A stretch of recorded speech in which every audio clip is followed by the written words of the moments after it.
And if any of our any of the people joining us today have any questions for our presenters today, please type them in the questions box.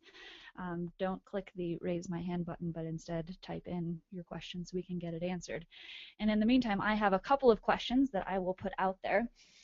For you, Adam, I was wondering if you could talk about, as retailers really start getting further and further and more advanced in sustainability, you talked about the importance of products and supply chain.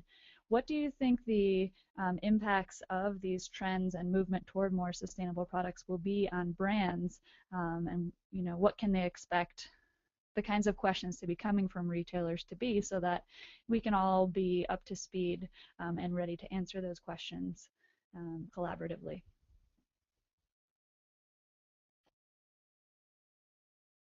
I think there's a host of things that we might be able to anticipate, but it's so difficult to predict the future. I think most importantly, as a producer or manufacturer, you need to be able to answer the questions. There's three questions: what's in the product, where does it come from, and how it's made. And I think if you're able to answer those three questions, you'll probably be able to address all of the needs that consumers and retailers might have for you. Of course, how it plays out in particular really depends on how every retailer defines their sustainability program and how successful collaborations are like this that come together and set standards and prioritize the most important factors for each particular sector.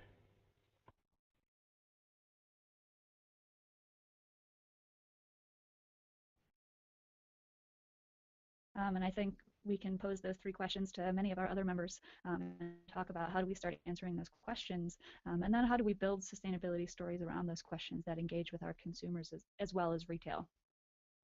So my next question is for you, Mike.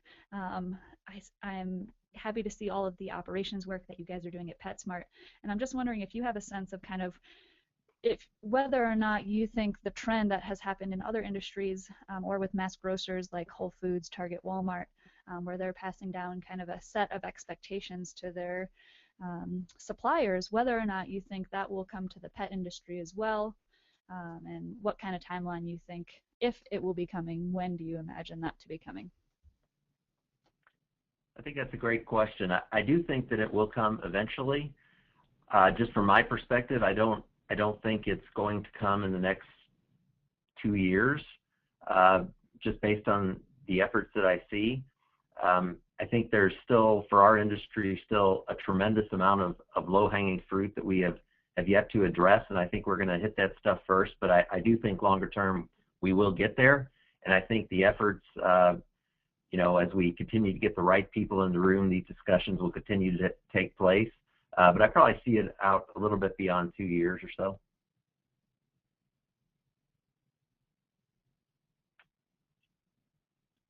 Thanks for that response. And I imagine the things that you'll be evaluating on will be kind of around those three questions that Adam talked about, since primarily we can start to understand our environmental footprints by looking at where our products come from and what they're made of, and also how they get to where they're going as well in terms of transportation and carbon. So I'm just going to check the question box and I'll be right with you.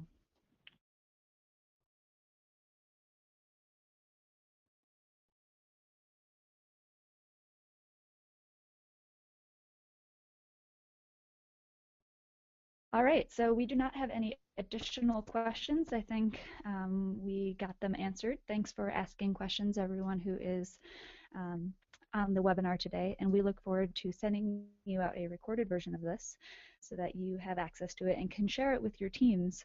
I think the process of learning is highly accelerated the more we can share information like this to our teams and across companies. So it is 12, which is our ending moment of the webinar. Thank you so much to Adam, Sarah, and Mike for your additions to the webinar today. And thank you to everyone who has participated, and we look forward to talking to you next time.